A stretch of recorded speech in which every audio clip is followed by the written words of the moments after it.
If there will be any questions, you can ask them at the end of the session or put it in the chat box. Okay?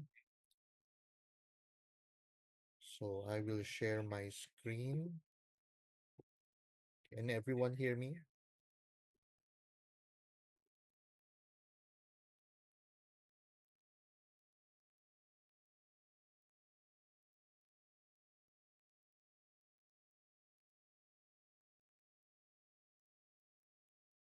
Okay.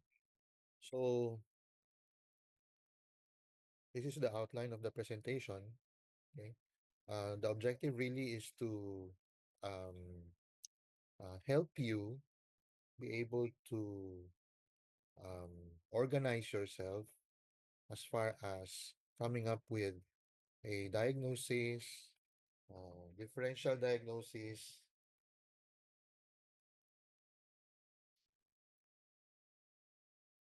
and hopefully come up with a treatment plan at the end.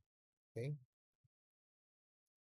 So you've had this lecture before with uh, Dr. Kabahu, no?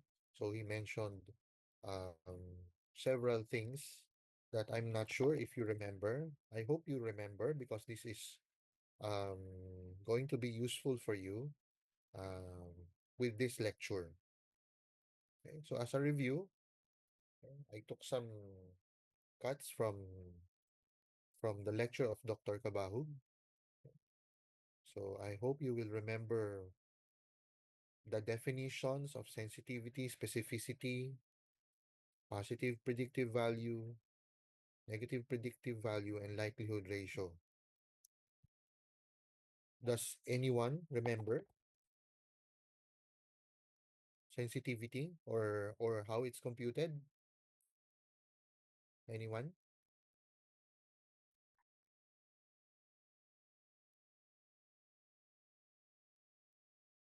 Wala? Okay. Sige. We'll go through that later. Okay?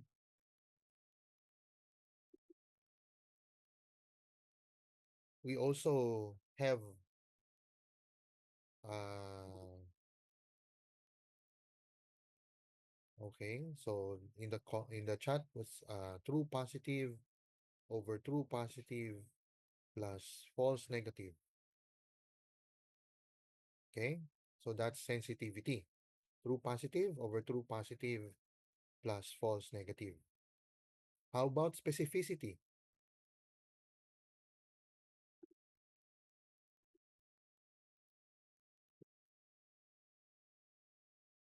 Nakuha na yung sensitivity, yung specificity na lang. Okay. True negative over true negative plus false positive. Thank you. Okay, at least some of you have remembered it. And we'll discuss it further later. Okay, so how about this one? Okay, this one is very important uh, to help you whether to do a certain diagnostic test or not, and what to do with the results of the diagnostic test. So this one is already incorporating not only um, the test, okay, involved, but also the probability of the disease. So ito na yung clinical part. This is the clinical part already. What do you think is the probability of the disease? Okay. What will happen if you do the test? Will it change the way you manage this patient? Okay. Or will the test, even if you do it, regardless of the results, will not help in the diagnosis or the treatment?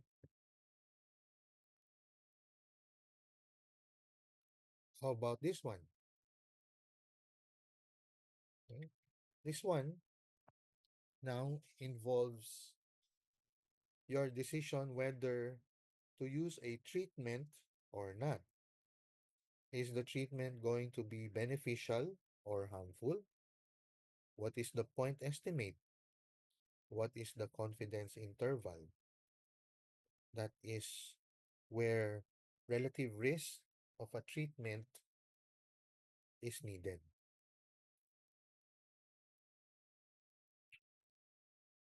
Now you might be wondering, why are we discussing this? Why is this very important? In these two reports, it was estimated that there were around 250,000 to 440,000 deaths in the United States due to medical errors. And they found out that approximately 50% of these medical errors are preventable. Imagine you could have prevented 250,000 to 400,000 deaths by just being careful, by doing a proper evaluation, by checking whether the diagnostic test will really be able to help in the diagnosis of these patients. Of course, we're not only talking about its impact on the patient side, it also impacts us healthcare professionals. Imagine yourself having a patient who had an unfortunate event. Sometimes that unfortunate event led to the mortality of the patient. How would you feel, okay, if somehow it was due to a medical error on your part? Okay, you might be second guessing yourself. What if I had this test instead? Okay? Could I have intervened earlier if I use this test? So this is um, critical for us to be able to come up with a diagnosis. Okay, and when we say come up with a diagnosis, we just don't say, "Oh, let's do all the tests possible." Okay, this is what we most often see in in in the shows or in the series, in the TV, in Netflix, in the movies. Okay, you see patients going to the emergency room, then the doctors there would say, "Let's do this, let's do that." No? Sometimes it's what we call decahon. Do all the tests, and depending on the test results, okay, this is abnormal, this is abnormal, this is abnormal. Okay, and based on that, he will say, "Oh, most likely this is your problem." Okay, that should not be how we uh, approach a patient. That should not be how we diagnose a patient. We diagnose a patient by doing a good history and a PE, coming up with a impression, and based on that impression, we do diagnostic tests to confirm, okay, or to remove that uh, differential diagnosis. Okay? Hindi pwedeng let's do all the tests tapos depende na what will come out of the test. Okay? That is not a good practice of medicine. Now, clinical reasoning is the cognitive and analytical process. It's a process, okay, used to collect, interpret, and integrate patient information. Okay, so look at this, look at this definition. Collect, interpret, and integrate.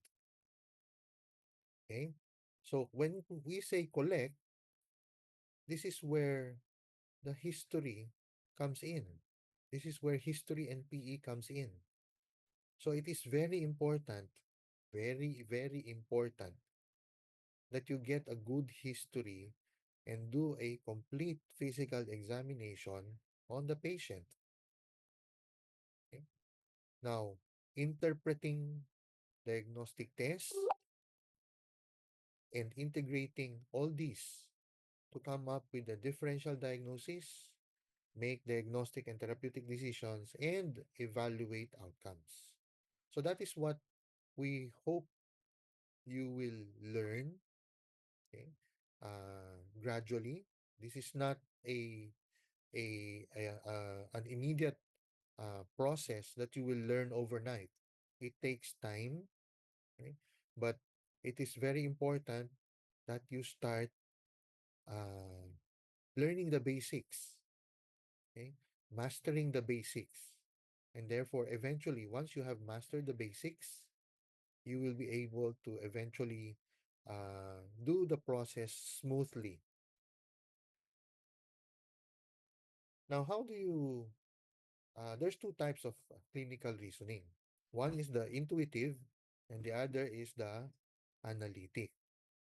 The intuitive is based on the pattern recognition or rule of thumb.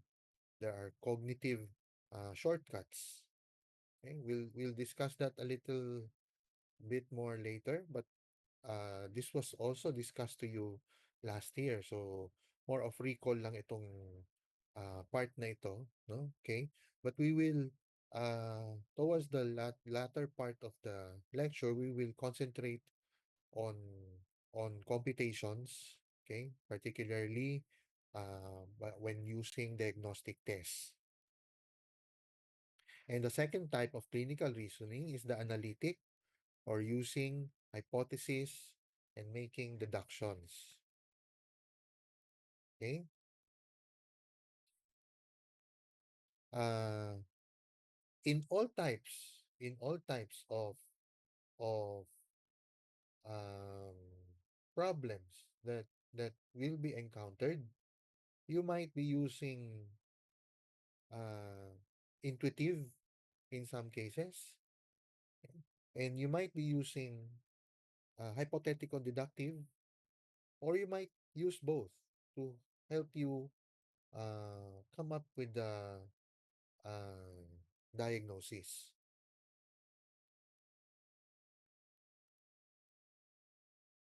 All right. So the rule of thumb, otherwise known as the heuristic, there are different types. First is the representative, wherein you match the symptoms with the diagnosis uh, with similar presentation. So, for example, you have a patient with fever and jaundice. Okay,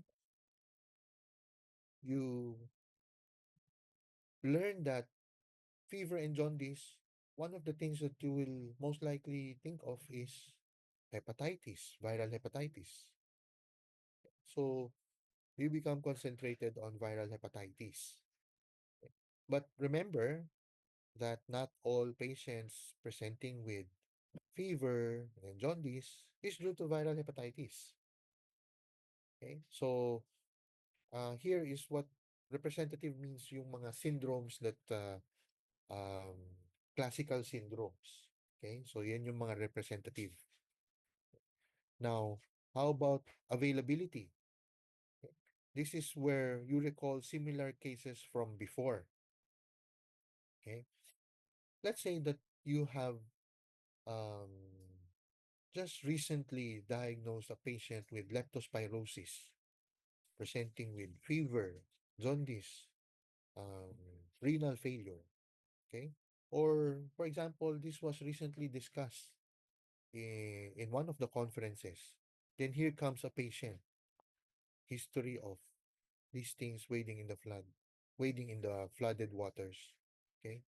So, um, you become focused now on leptospirosis because, oops, it's common. You've heard it. Okay? You've just recently experienced it. Okay? So that is the availability heuristic. Anchoring, or conservatism, or stickiness. Okay? The reason why it's called Stickiness is because you're sticking to the initial diagnosis, okay? Regardless of whether there are already other symptoms that would point to perhaps another diagnosis. Okay? So that is anchoring. Simplicity is the simplest explanation of symptoms. Okay? So fever, you will say systemic viral infection because that's the simplest explanation of symptoms. Okay? Fever, joint muscle pains, loss of appetite. Okay? So that's the simplest. It's a viral infection, but sometimes disregarding other symptoms. Okay, so these are intuitive. No, you're not doing anything. You just uh, uh, based your diagnosis on some of the symptoms. Okay, and then came up with the impression. Okay, so these are some of the symptoms. Okay, when you encounter a patient with crushing substernal chest pain, first thing that you think of is a acute coronary syndrome. Okay, and there are other um, classical symptoms that might mislead us to a diagnosis based on the rule of thumb or heuristic. Okay, so um, uh, these are some of the issues with heuristic approach to diagnosing a patient is that not all symptoms fits, okay? And therefore, it will lead to an incorrect diagnosis. With regards to the availability heuristic, okay, you see that there may be recall bias. Okay, remember what we said that you might have encountered or you just finished a coming from a symposium or a lecture discussing a certain disease. So there's recall bias. You might neglect other test results. This one is for the simplicity heuristic. You neglect other test results, you neglect other symptoms, okay? And that there's premature exclusion of other symptoms. Now, what will perhaps help solve this problem is that there should be a way to further evaluate these symptoms. Okay. Uh, and this is where the dilemma comes from. Okay. If you stick to a diagnosis, like for example, the anchoring or the stickiness symptom, okay, you will tend to do tests that are are to rule in your impression. Okay. And that may cause some delay in the management. Okay. What if the disease is a little bit urgent and needs immediate treatment, and you delayed that treatment because you were so fixated on a particular disease? Okay. So uh, even doing validation, okay, we know that it's required to do validation, but this might cause delay if you ignore the other symptoms. So, how about the analytic process, the hypothetical deductive process? Yes, it is slow, but it is methodical. It is deliberate and effortful. It determines the steps to be followed and provides testable predictions. Okay? It is influenced by acuteness or severity of a diagnostic possibility. Now, you might be wondering, why do experts do not follow a fixed pattern? Okay? Why do they jump sometimes to a diagnostic test or a treatment? Okay? Because They are experts. They have already experienced this. Okay, they have a wider experience, and therefore, uh, during the process of the interview, they are already generating and discarding possibilities. Okay, for you, medical students who starting to learn the process, okay, it's okay to start from the beginning. Okay, so you have to learn the process first.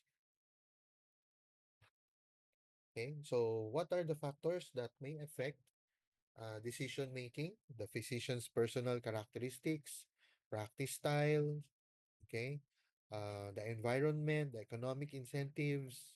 Okay, so these are things that will affect decision making. Like, for example, uh, it's already raining.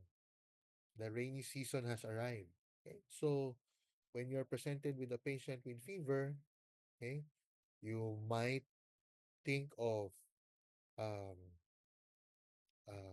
COVID, yes. You can think of dengue, yes.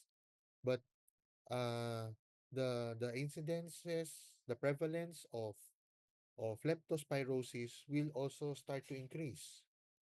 Okay? So you begin to also think of the possibility of leptospirosis. Then you ask the history, is there a history of wading in the flood? Oh, yes. Okay, so wading in the flood, then that increases the probability of leptospirosis. Okay, so this is how experts in the field think. Okay, so they gather all the information, they already process that information, they integrate it before they come up with a possible diagnostic test to confirm their impression. Okay, so these are the elements of clinical reasoning. As you can see, clinical reasoning is at the center. Okay, and at the top, you see history and physical examination. This is very crucial. Okay, and then you also have interpreting diagnostic tests, evidence-based medicine. You also have to consider cognitive biases and human factors. And last but not the least, whatever you do, there should be a shared decision making, meaning the patient has to be aware, okay, and has to agree with what you plan to do. Okay, um, it should not be a decision that only you will make, which means that you will have to explain this to the patient, what you think the patient has, and what you think the test needed to come up with a diagnosis.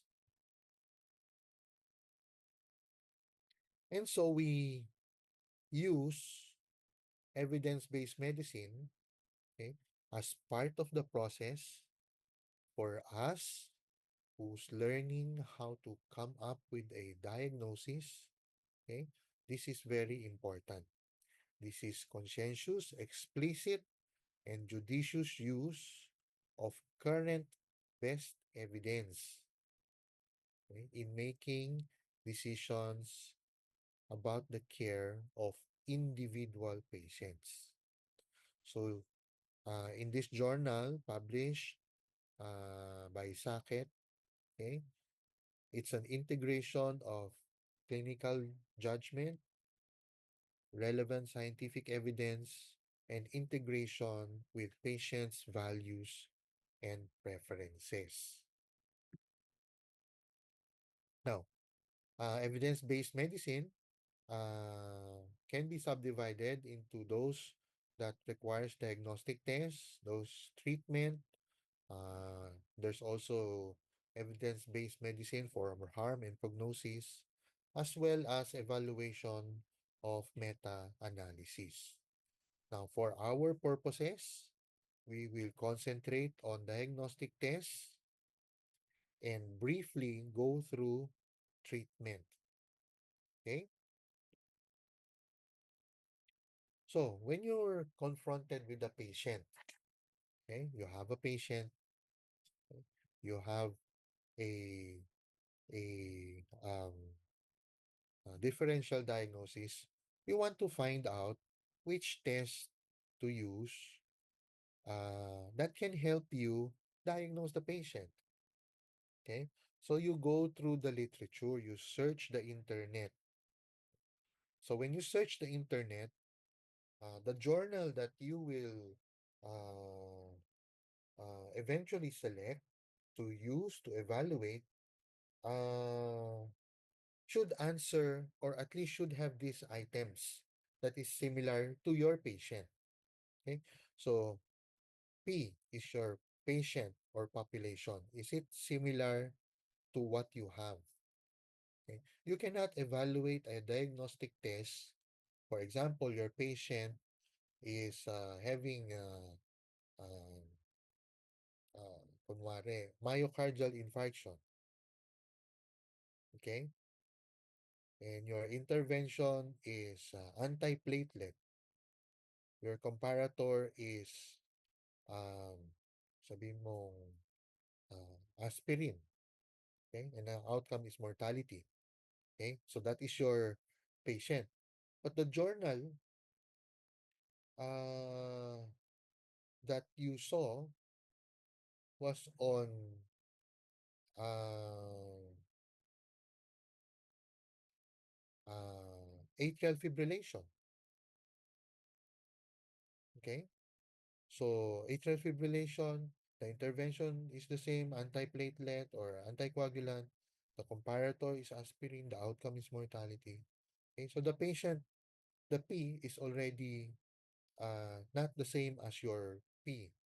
Okay, so if that is the case, then do not use that journal. This is the minimum that you have to consider uh, when you're choosing a journal. Okay, it has to satisfy your P, I, C, and O.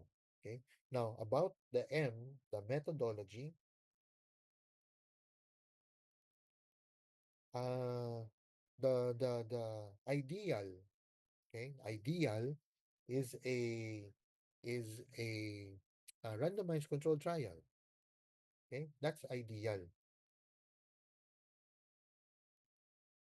Okay, but sometimes there are limited availability of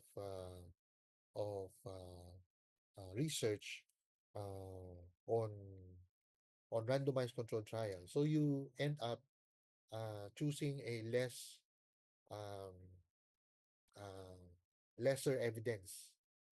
Okay. Now, RCT provides the one of the best evidence, but a properly written meta-analysis would provide the best evidence. Okay. So from the hierarchy of evidence, it's meta-analysis is at the top, followed by randomized controlled trial. Okay. So uh, that's how you come up with a journal to evaluate. Now, what are the things that are important for us? Okay, so sensitivity. What does sensitivity mean? It means that out of those who have the disease, what proportion does the test correctly identify? Okay, for specificity, out of those who do not have the disease, what proportion does the test correctly identify?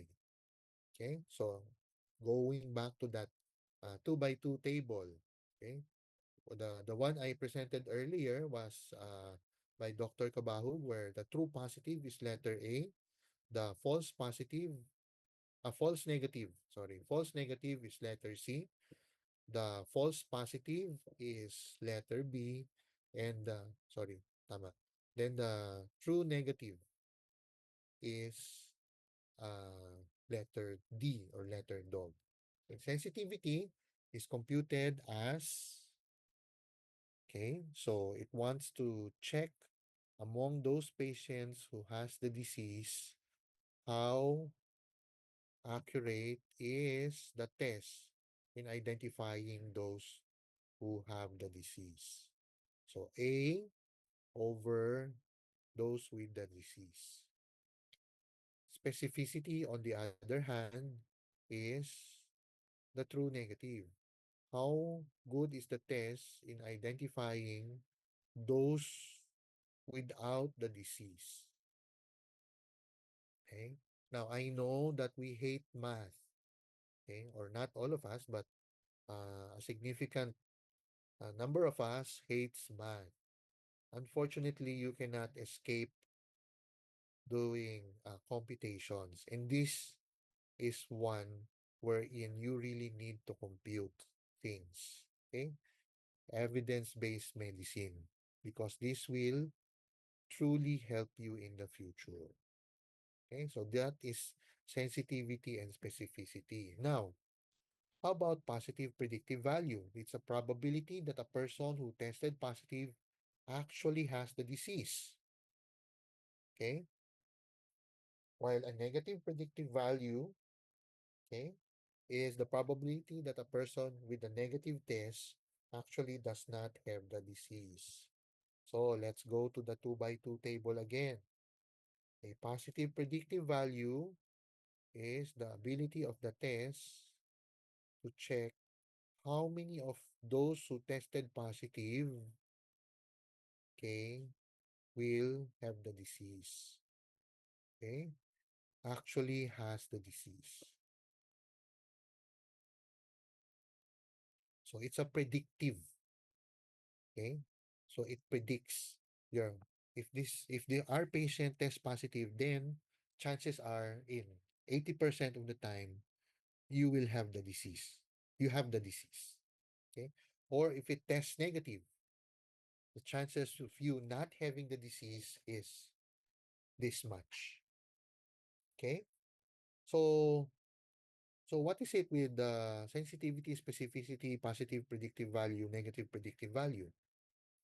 Okay, here's the significance of sensitivity and specificity. If your test is highly sensitive and your patient tested negative, then you rule out the disease. Okay?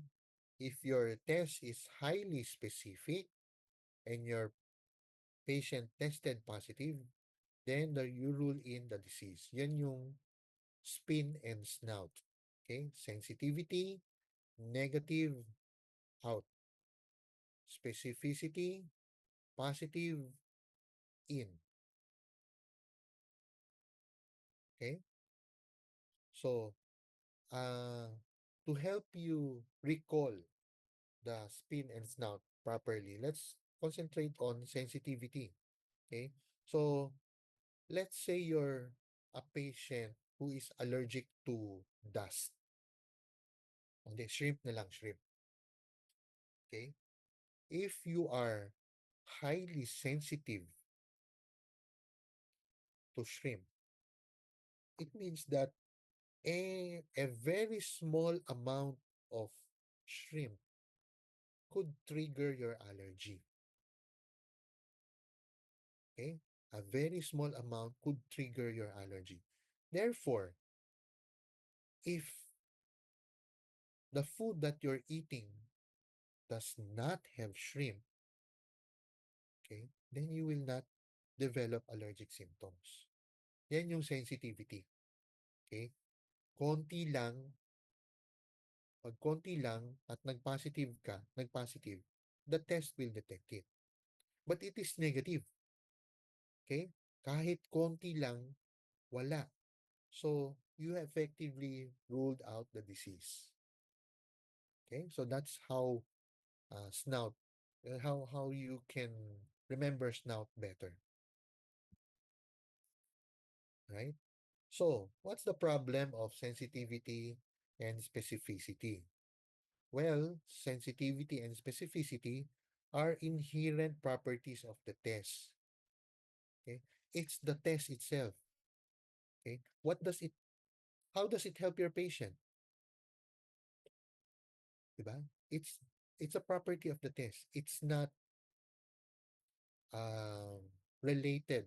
You cannot interpret it based on, like, for example, um, I'm highly, this is the list of my differentials. So what does it do if it tests positive or negative? Okay, because this is a property of the test. A positive predictive value and a negative predictive value, on the other hand, is dependent on the prevalence.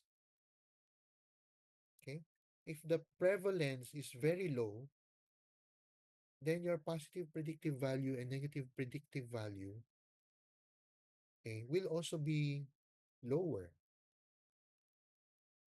Okay, if the prevalence is very high, then your positive predictive value and negative predictive value will be greater, will be very useful.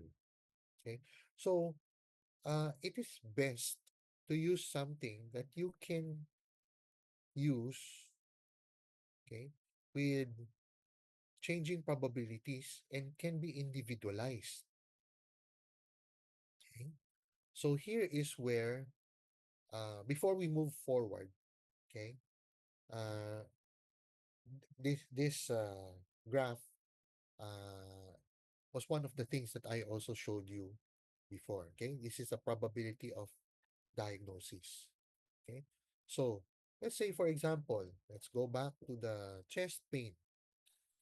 Okay, you're presented with the patient with chest pain, and you think that based on the history and PE, the probability of that patient having myocardial infarction is, like, for example, 70%.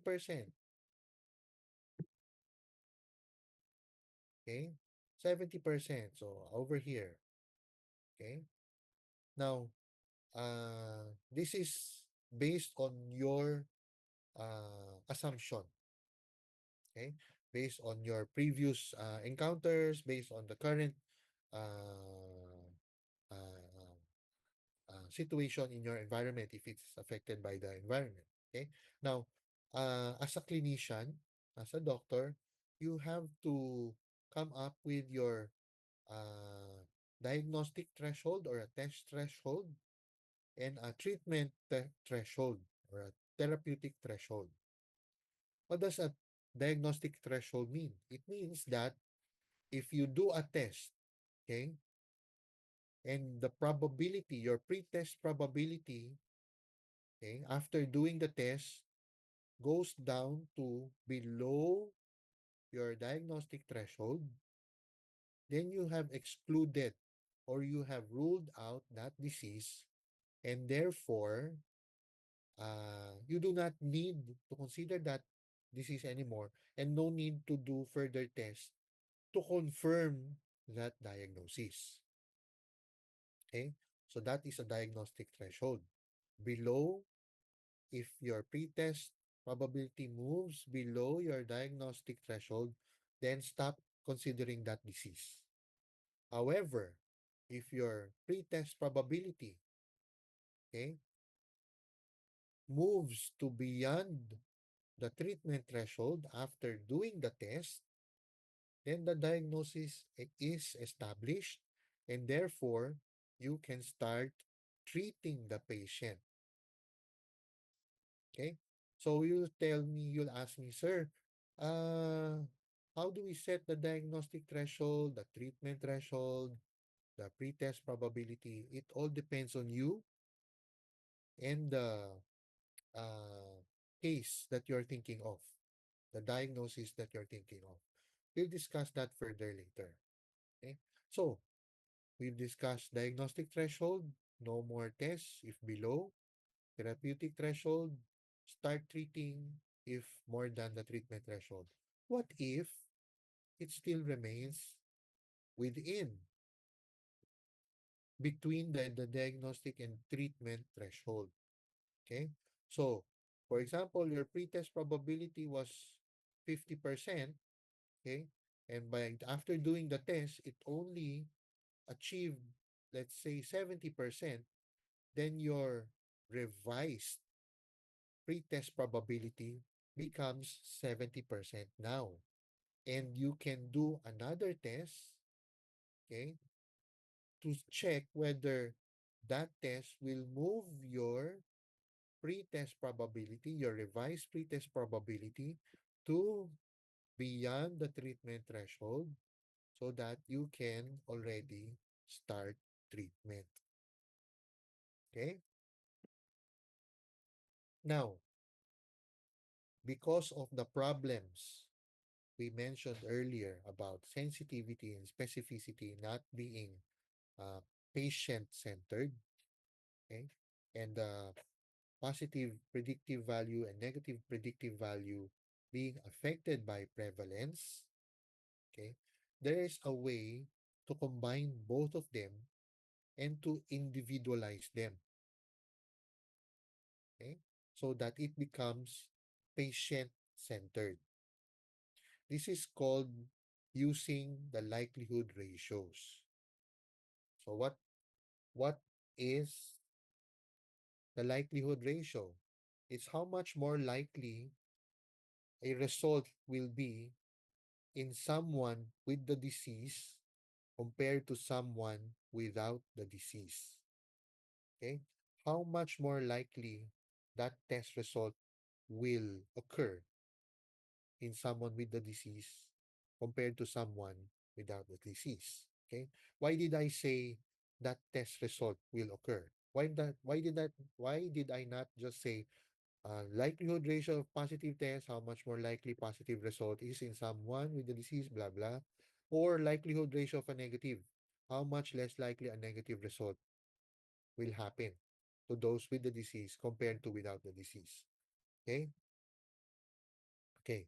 Because in some diagnostic tests, okay, it's not only positive or negative.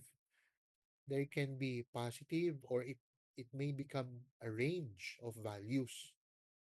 Okay? So the likelihood ratio becomes very important that way because it can test three different test results, four, five, okay? However, how many test results is possible, not just a positive or negative, okay?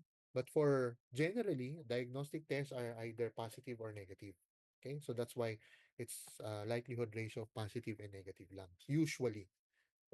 But mind you, again, likelihood ratios can be used even if there are three possible or four possible results. Okay. So what is likelihood ratio of a positive test? It's how much likely a positive test will happen, okay, will occur in those with the disease and how much likely it will happen, the positive test, to those without the disease. Okay, so A over all those with the disease, A plus C, or all over B, the likelihood, the probability of positive test in those without the disease, B plus D. Okay, likelihood ratio of a negative test, the probability of a negative test in those with the disease compared to a negative test in those without the disease. So, yan yung complicated formula. Okay? Complicated. Do you realize this formula here? A over A plus C. Does it look familiar? Okay? Does this formula, A over A plus C, look familiar? Okay? Yes, it's the sensitivity. Sensitivity, ito, ayun, may sumagot. Sensitivity, correct. Okay? So A over A plus C is the sensitivity. How about D over B plus D. Dog over boy plus dog. This one, okay, is the specificity. Correct. Okay. So instead of memorizing A over A plus C over B plus D, maybe you can just memorize this one. Sensitivity over 1 minus specificity for the likelihood ratio of a positive test, and for a likelihood ratio of a negative test, it's 1 minus sensitivity over specificity. Di ba mas mabilis? Okay? And in most journals, diagnostic test journals, okay, they will tell you the sensitivity and specificity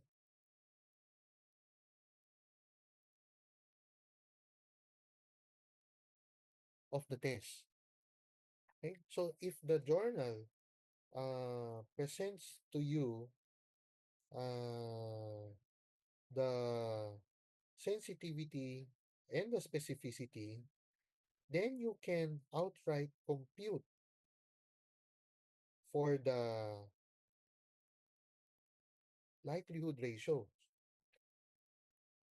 of a positive or a negative test. Correct? Okay? Because it's just that sensitivity over 1 minus specificity, and likelihood ratio of a negative test is 1 minus sensitivity over specificity.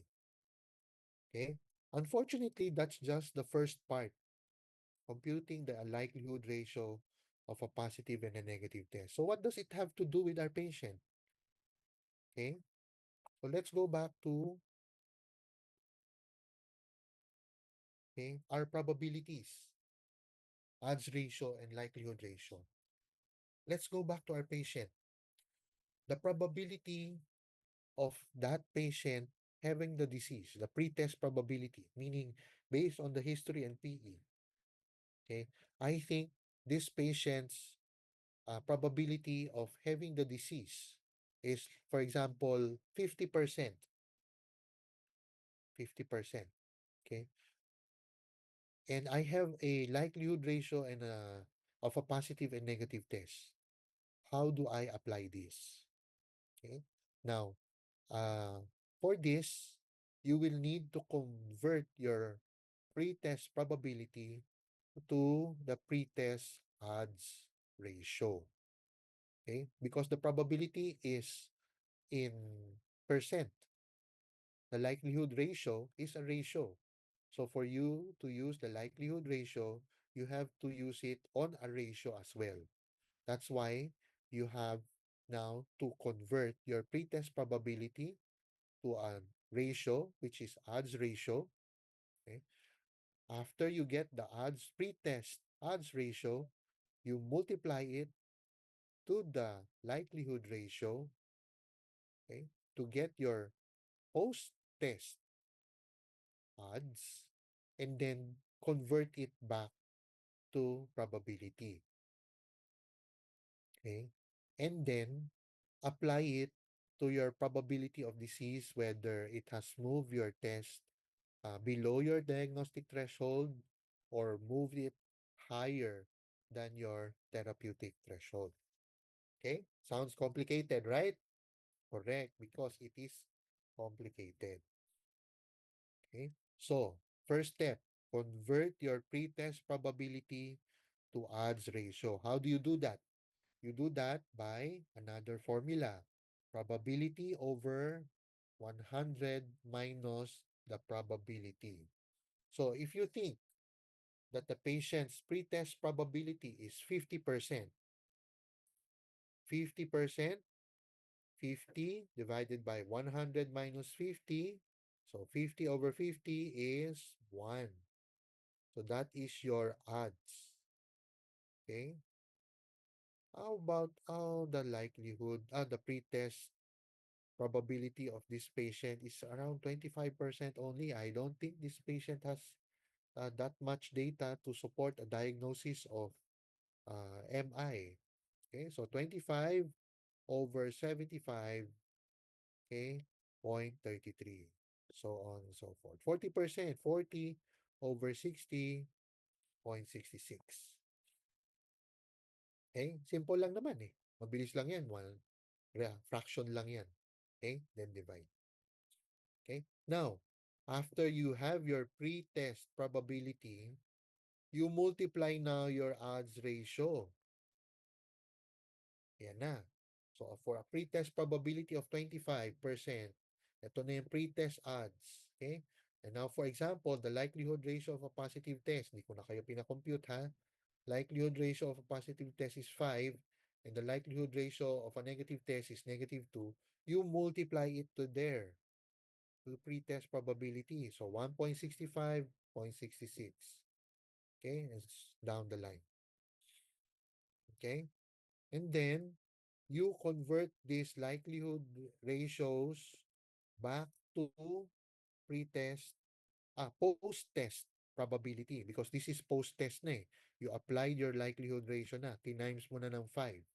How do you compute for your post-test? Okay, is odds, okay, yung na-compute, divided by 1 plus the odds, divided by 2.65. Okay? Bakit 1? Saan nanggaling yung 1? 1 is, uh, it's a ratio, remember? So, the post-test ratio is 1.65 is to 1. Huh? So, for this one, it's 5 is to 1. So, the likelihood, let's concentrate on this 5, ha? The likelihood of you having the disease is 5 is to 1. Okay? So, 5 divided by the total, 6.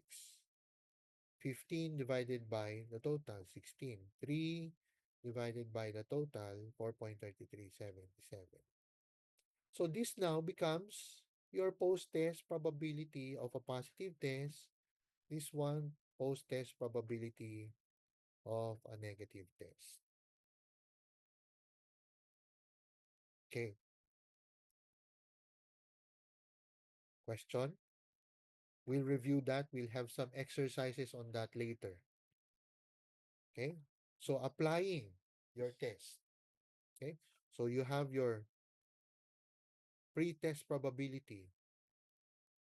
Okay, you have your diagnostic threshold, your treatment threshold. Okay, so if your pre-test probability is, for example, 50%, okay, and if the test becomes positive, it moves up to 83%. So it moves your 50% to 83%. Still not enough to say, ups. If, for example, you set your treatment threshold to 90%, it's still not enough. Okay? And if it moves below 17%, then you stop treatment. But if, for example, you set it to around 10%, it's still not enough. Okay? So by doing the test, it's not enough. So what are your options? First option is try to find out if there are other better tests. Okay? Is that the only way to test for the disease? Or is there another test? Okay? Is there a better test that can perhaps move your pre-test probability to beyond your treatment threshold or below your diagnostic threshold? Okay? If none, or if, for example, both of them are not sufficient to move beyond your threshold, then you apply one from 50%, it went up to 83%, then you do the other test as we discussed earlier and hope to see if it will move it beyond your treatment threshold. Okay? Now, as I mentioned, your pretest probability, your thresholds are identified, are done arbitrarily. It is based on your um, gut feel, your instinct. Okay. But there are certain guides to that. Okay. There are certain guides to that, which we will check later. Okay. All right. So, for example, ito this will need your participation na. 35-year-old with 2 days fever, joint pains. You are considering dengue fever. Okay? You set your pretest probability, your diagnostic and therapeutic threshold. Okay? I'll give you a few.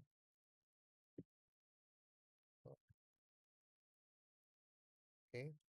So, any suggestion on pretest probability?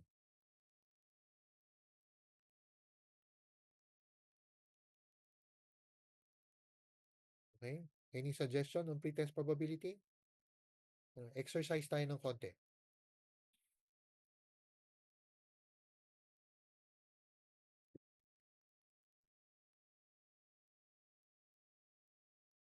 Okay? Pretest probability, 2-day fever, joint pain.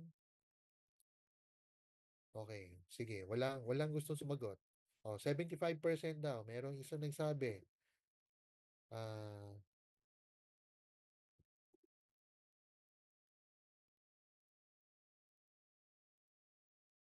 so 75. May isa nagsabi 75%. Again, sabi natin this is nasa sa inyo. Okay? So, convert 75% pretest probability to odds. Ilan yon? Recording stopped. Ay, bakit na-stop yung recording? Okay lang. Okay? Anyone? Recording in progress. Meron na sa chat box. How about the rest? I need two more answers para alam kong alam nyo kung paano. Okay. So, pretest odds is 3. So, let's apply. Okay, 3 is to 1. 3. Okay, let's apply likelihood ratio of a positive. Ano yung likelihood ratio of positive? Sensitivity over 1 minus specificity. 80 divided by 5. Tama? 80 divided by 5 is 16. Okay? Likelihood ratio of a negative test. 20 over 95. Ayan, calculator na natin. 20 over 95. Okay? 0.21.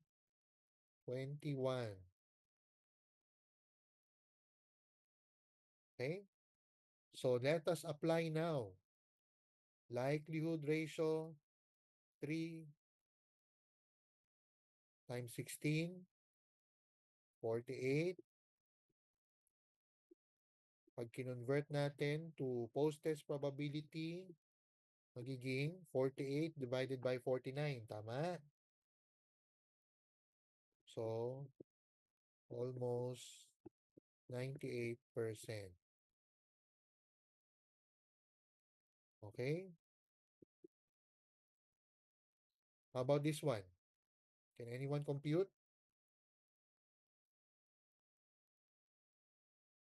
16 times 0.21. Okay? 3.36. Correct. Correct. Very good. And if you compute if we do it into a probability, it's 3.36 divided by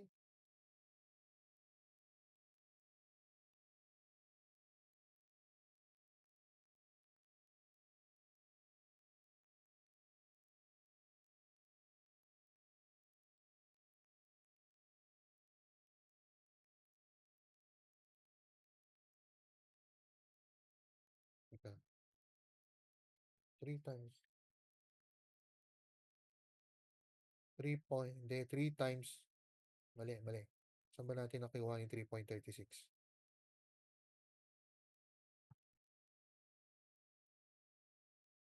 Hindi 16, hindi 16. It should be 3 times 0.21.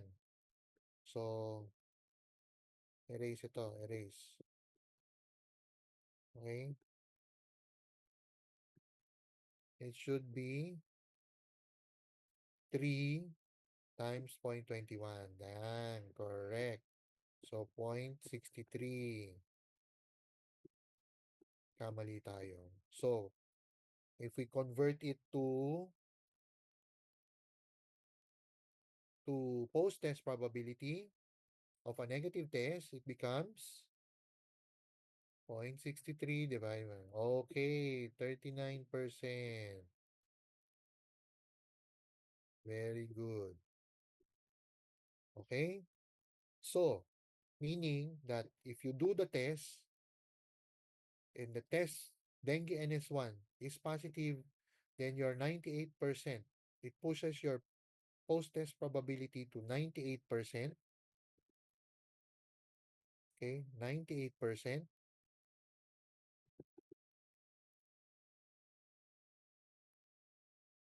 98%. Okay. And if it is negative, it pushes it down to 39%. Okay. So was it helpful?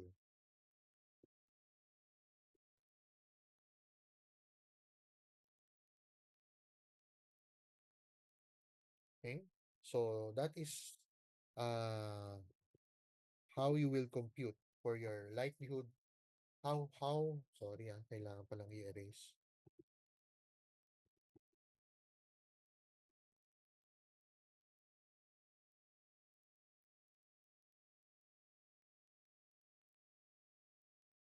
Okay.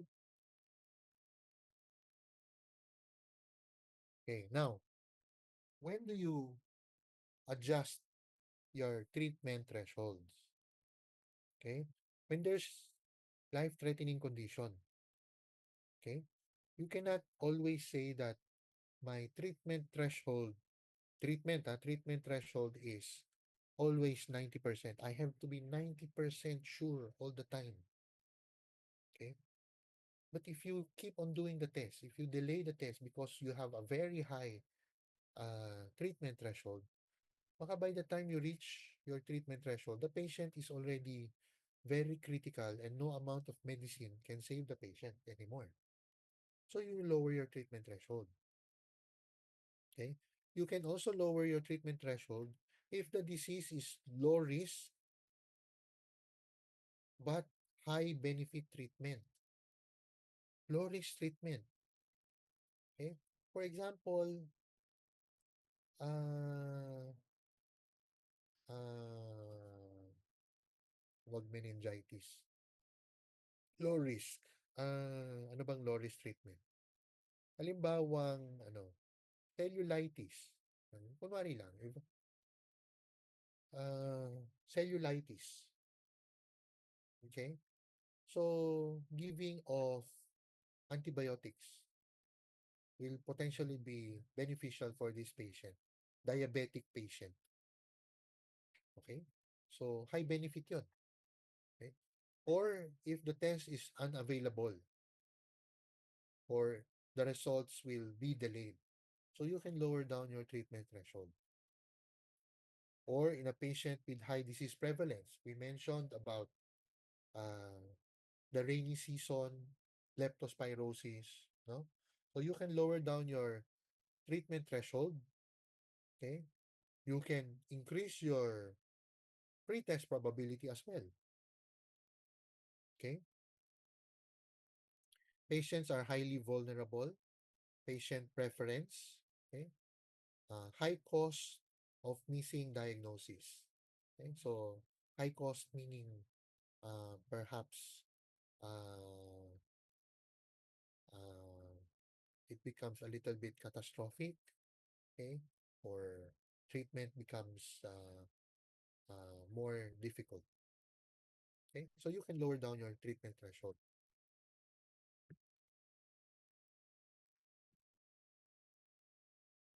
Okay.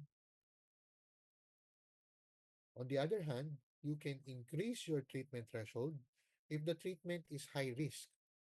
Okay, lots of complications, serious complications, or if the disease is self-limiting. Okay, we mentioned earlier about a low risk, low risk, high benefit treatment. So the treatment has very minimal side effects, but it is very beneficial. Okay, this one, the disease is self-limiting. Okay, or it is a very low risk disease. Okay, that uh, adverse event is or complications is very, very, very low. Okay, like for example, hepatitis A, viral hepatitis A. It's a very self-limiting disease. It's a low-risk disease.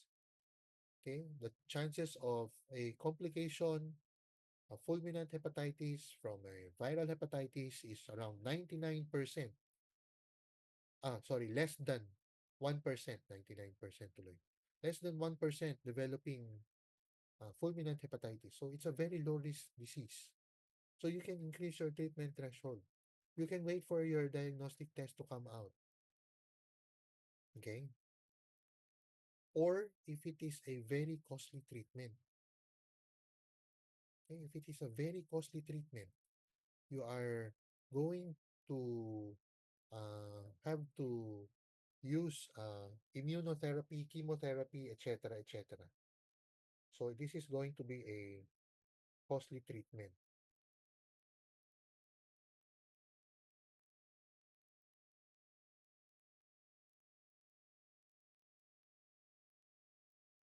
Okay?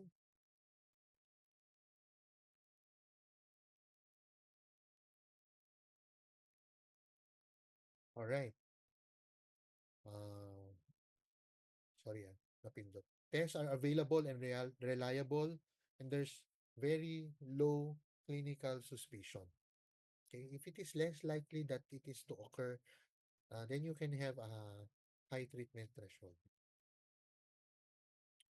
So, ito na naman. Okay, audience participation.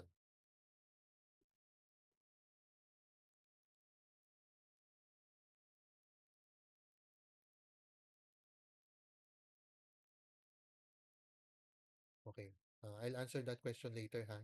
Yung how to convert post, you must be saying how to convert post-test ads to post-test probability. No? So we'll go to that later again. Okay? So what will you do? Early prostate cancer. Can you lower or do you higher treatment threshold?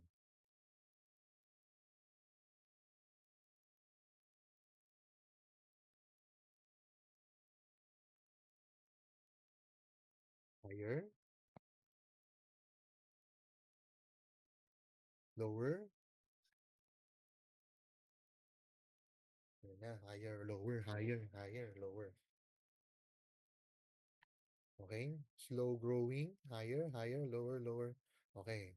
Balikan natin yung ano natin, ha? Higher or lower. Okay? What makes it uh, okay? Mas maraming higher eh. So what will make it higher? Okay?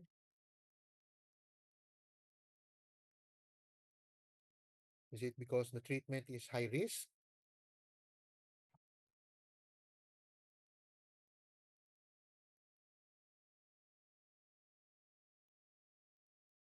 Is it because the disease is uh, self-limiting? Tests are available. Okay?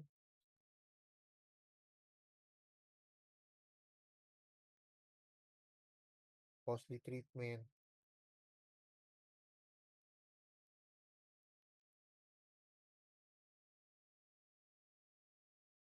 Relatively slow-growing treatments have significant side effects if young adults. Okay? Anything else?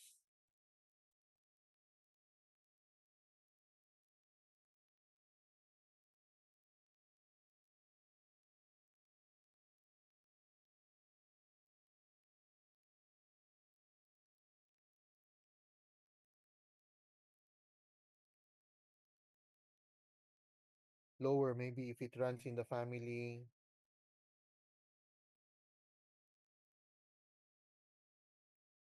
Okay? Dali ah.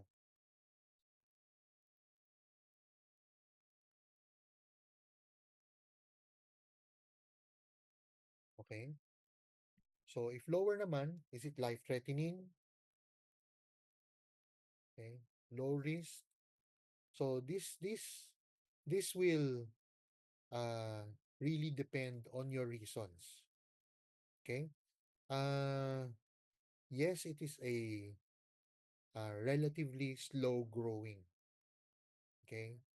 Uh, and however, the treatment also is not really that um, costly.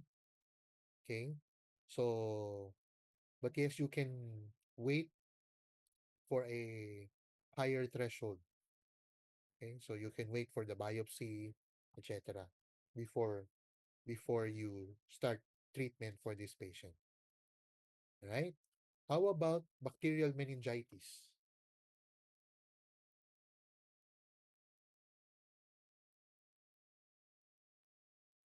Lower, lower, lower, lower. Okay, very good. Uh, how about chest pain in young adult?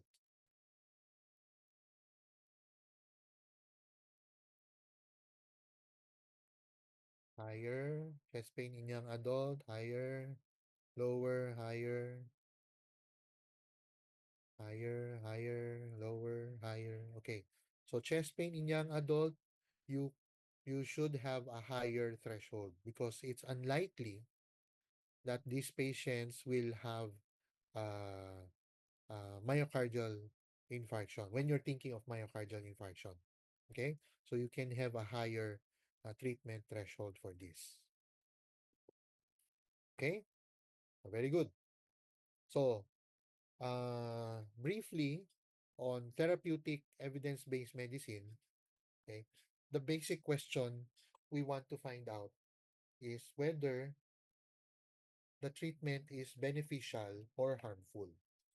Okay, because if it is harmful, then we do not want to give that to the patient. Of course, we want to give the patient a very beneficial uh, treatment. Okay? So, again, choosing the journal, use the same principles. Okay? Does the journal have the same characteristics as your patient? Okay? The comparator should be the standard treatment. Okay? If you have a standard treatment, better. If not, then placebo is okay. Okay? For diagnostic EBM, I forgot to mention, for diagnostic EBM, yung comparator should be the gold standard. Okay? The diagnostic test of choice. Okay? Like, for example, uh, in typhoid fever, blood culture. Okay? Uh, in, in, ano pa ba? However, not all will have um, a gold standard.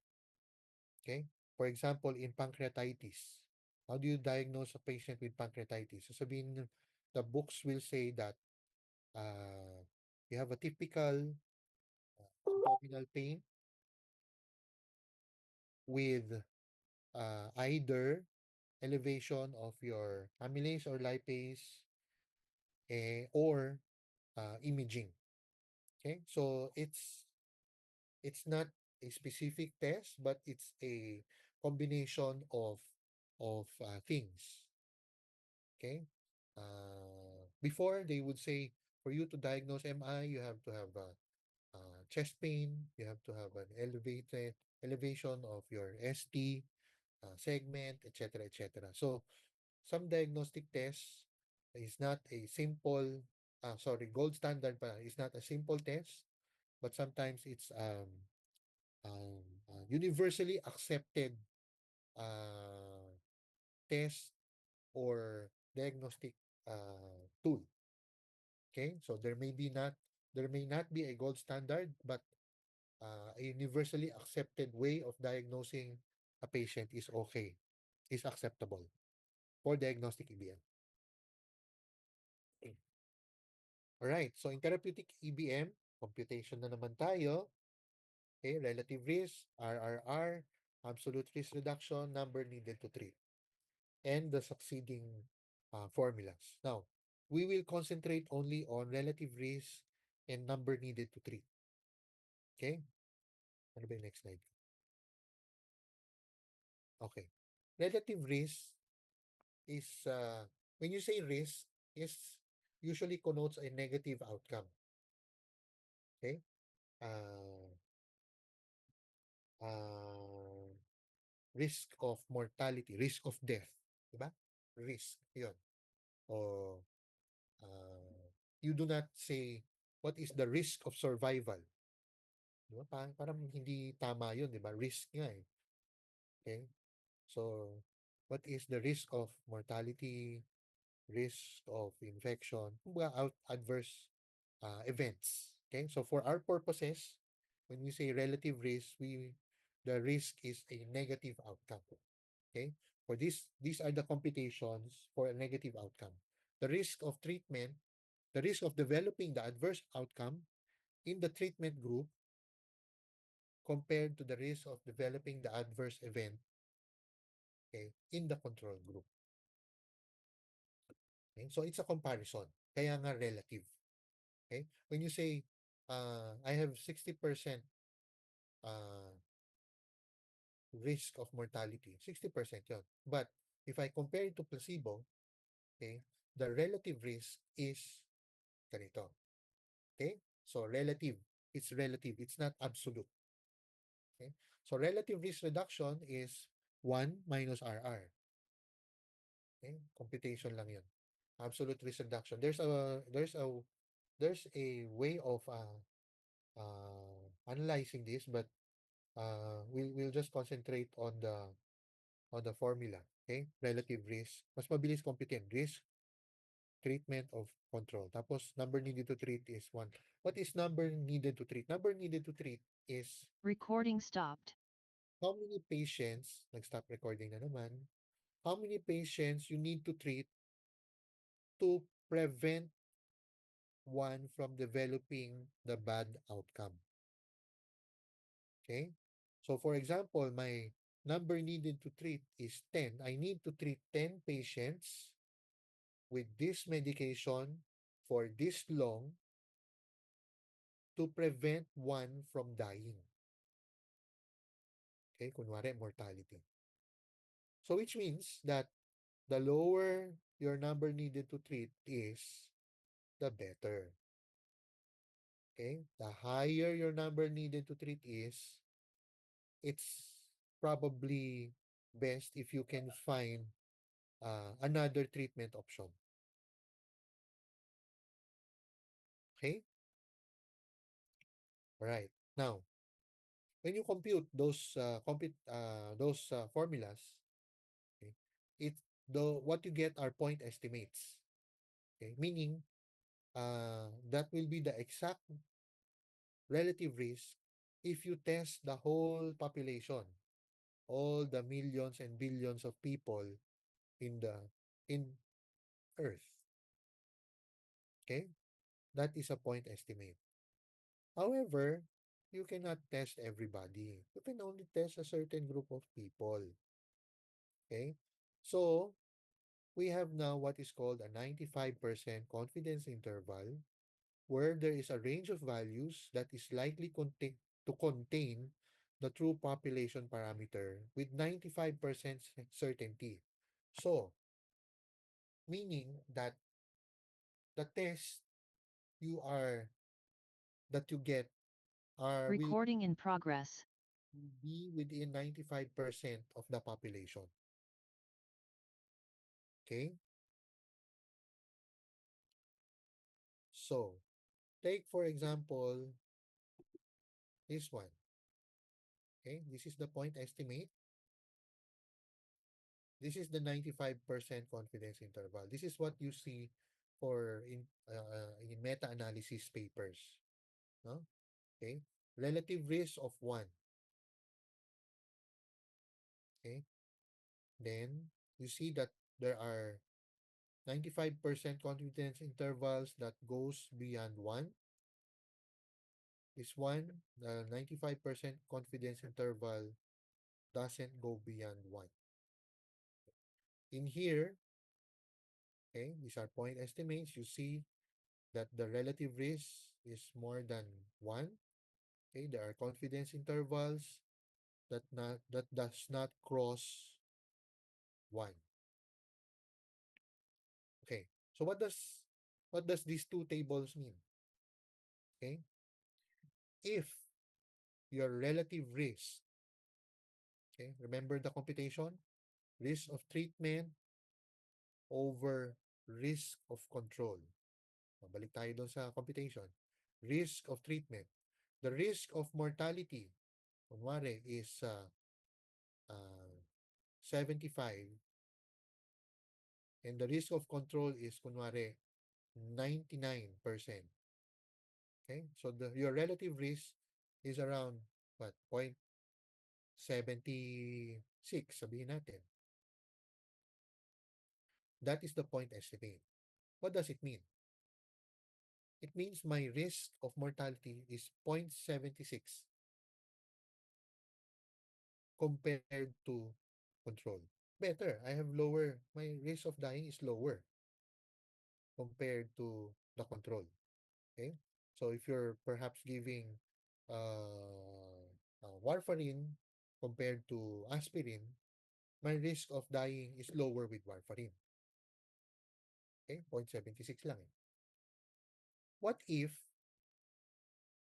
the risk of dying from a treatment is 60, while the risk of dying from the control is 40? So your relative risk is 1.5. Okay? So my risk of dying, if you give me the treatment, is 1.5 times that of the control. Will you give that treatment?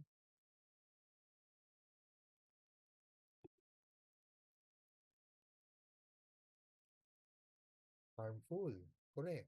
So you don't give that treatment. So meaning, if the relative risk, the 95% confidence interval goes beyond 1, dito, the treatment becomes harmful. If it stays less than 1, then the treatment is beneficial. Okay? So this one, 0.5, this is beneficial. Your point estimate is beneficial. Your 95% confidence interval is beneficial. This one, 0.7, 95% confidence interval wherein you're sure that 95% of the time the the results will be within this range,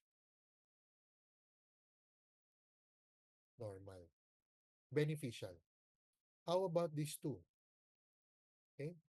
Beneficial point estimate. Okay? Beneficial point estimate, but there is a tendency for the treatment to develop a higher adverse event compared to control. Okay? So, if this is the case, think twice before giving the medication. Okay? Think of other medications that perhaps will be beneficial instead of giving a medication that has a potential harm greater than giving the placebo or greater than giving the standard treatment. Okay? So for example, a new drug is being developed and compared it to the standard treatment protocol. And this is what happens. Oops, we will say, it may be beneficial, but there is harm. Okay, so I would stick to the the standard protocol treatment. Okay, even more so this one. The point estimate is almost already at 1. Okay, okay lang if for example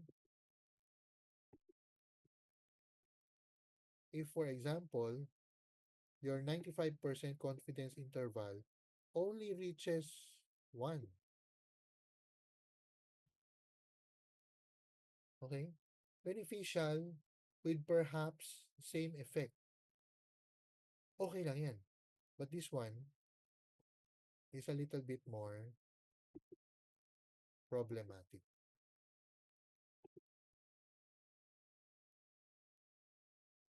Okay?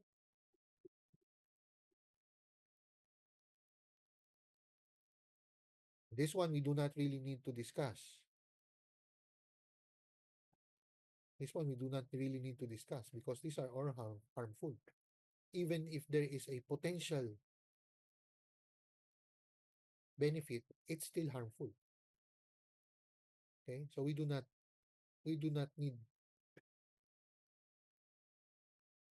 to use this. We cannot advocate using this. Okay? So, in summary, okay, if you were not able to consider all the clinical entities, all the differential diagnoses, that is perfectly okay because you're just beginning. What you need to do is to read, okay? Gather information, collect information. Yun yung collect eh. Diba? Collect. How do you collect? You read. You interview the patient properly. Okay? These are the take home that I borrowed from Dr. Kabaho. Your ability to use clinical judgment will develop in time. As you get more exposed to the cases, okay, as you get exposed to the being a doctor, then your clinical judgment will be enhanced. Okay. In the meantime, okay, while you're still in the learning curve, learning process, use evidence-based medicine to approach a diagnosis.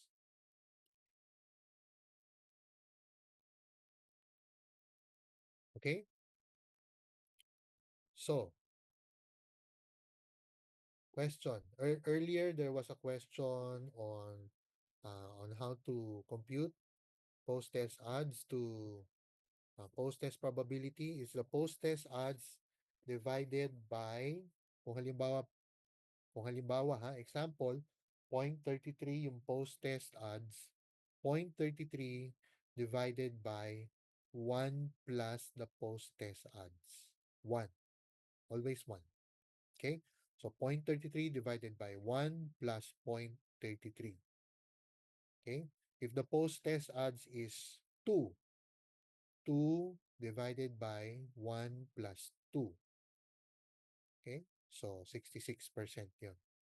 Okay? So it's always 1 plus whatever the odds is.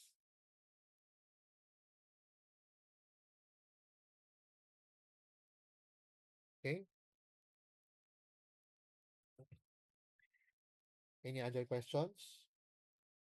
Okay, so you practice on the formulas of likelihood ratio, converting your pre-test probability to pre-test odds, multiply it with your likelihood ratio, and then convert your post-test odds back to post-test probability. Okay? Yung sa RR naman, it's relatively easier. No? So, risk of developing the event in the treatment over the control. Then you check whether it crosses 1.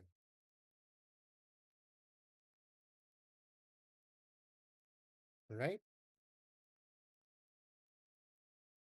Okay. If there are no more questions, then we can call it a day. Thank you. Thank you, Doc. Thank you po, Doc. Thank Thank you you po, po, Doc. Doc. Thank you, Doc.